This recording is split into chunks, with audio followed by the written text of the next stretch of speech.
গ্রাম দামপুরা 6 নম্বর word Sindurkhan, বাড়ির নাম আলম, আলম মিয়া। তার বাড়ি দিয়েছিল, ওই বাড়ি থেকে দেখা গেছে।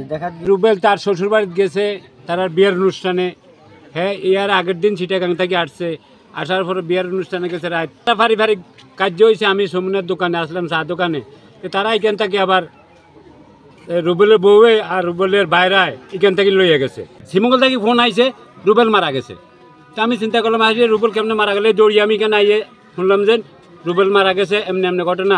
পরে গেছি কি আমরা থানাত যাইয়া সেখানে গেছি। আর এই রুবেলটা দেখি, রুবেল আছে বাইরে যাওয়ার পর রুবেলটা দেখলাম। দেখি আমার দাবি হইল এটা, এই গ্রামবাসী প্রত্যেকে এই ন্যায় বিচার, এই মার্ডার যারা মার্ডার করছে তারা কোনো দোষী না, আর নিরীহ লোক একটা দোষী হয়েছে। আমরা প্রত্যেকেই এই বিচার চান নাকি? হাত দিয়ে দেখান সবাই,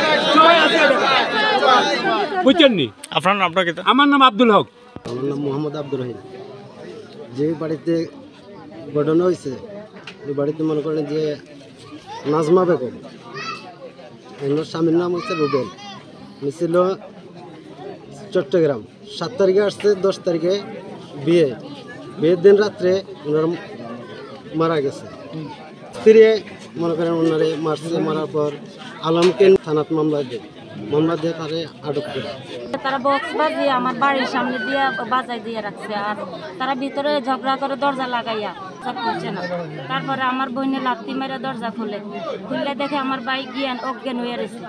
এরপর আমার বাইক 1 ঘন্টা পর জ্ঞান ঘুরছে।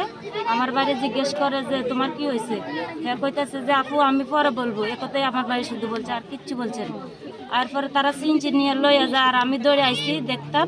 তারা আমারে দেখাইছে না, তারা চিনচি ছেড়ে নিয়ে গেছে। তোমার নাম কি? তোমার নাম কি? মোহাম্মদ রিঙ্কু আক্তার। তুমি রুবেলের ছোট ভাই। মানে এত জঘন্য, মানে রুবেলটা যে মারলো এরকম করে, এটার আমরা বিশ্বাস চাই, বুঝছেন?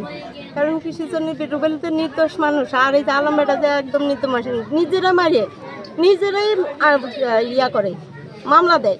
কিন্তু এই মামলা তো আমরা মানি না, কারণ কিসের জন্য? আমাদের বাই চলে গেছে, আমাদের কষ্ট লাগে, আমরা জানলাম না, শুনলাম না।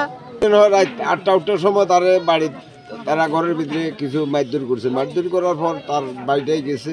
এ সময় সুস্থ ছিল, তার বাড়িটাই কইছে যে তুমি বাড়ি চলো। এরা দিছে না, এরা কয় না স্বাধীনটা গাইয়া এরপরে যাইছে। 11টার সময় সে তার একটা বাচ্চা কোলে করে এখান পর্যন্ত আইছে। আমরা এখান দোকানে এখান পর্যন্ত আইছে। আওয়ার পর তার শালি 2টা, তার বউয়ে, তার জ্যাঠড়ি একটা, তার বাইরার ছেলে একটা, এরকম মোটা বেন্দা লইয়া আইছে এখানে আইয়া তারা আনজানজি করে নিয়ে গেছে। কয় না আমি যাইতাম না। আপনি আসছেন কই সময়? আমি এখানে দোকানে খুব জোরাজুরি করতেছে। তো কয় না আমরা আর কোনো গ্যাঞ্জাম করতাম না, স্বাধীনটা শেষ হয়ে যাক। এরপরে এখান থেকে নিয়ে সুস্থ মানুষ নিয়ে এবার রাত্রে এখানে তার।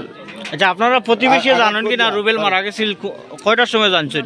না, রুবেল মারা গেছে আমরা পরদিন সকালে শুনছি।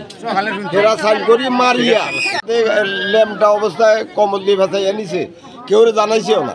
এ সারাটা এলাকার মাঝে তার আত্মীয় কেউ জানাইছে না জানায় তারা নিয়ে তারা বাঁচার জন্য ওই একটা নিরীহ একটা গরিব একটা সন্তান, দুর্বল বা এই অপারেশন রোগী, এই লোকটারে আসামি দিয়া তারা বাঁচার জন্য তারা আটক করিয়ে দিয়ে এখন তারা সম্পূর্ণ পরিবার সম্পূর্ণ বাকি চলে গেছে।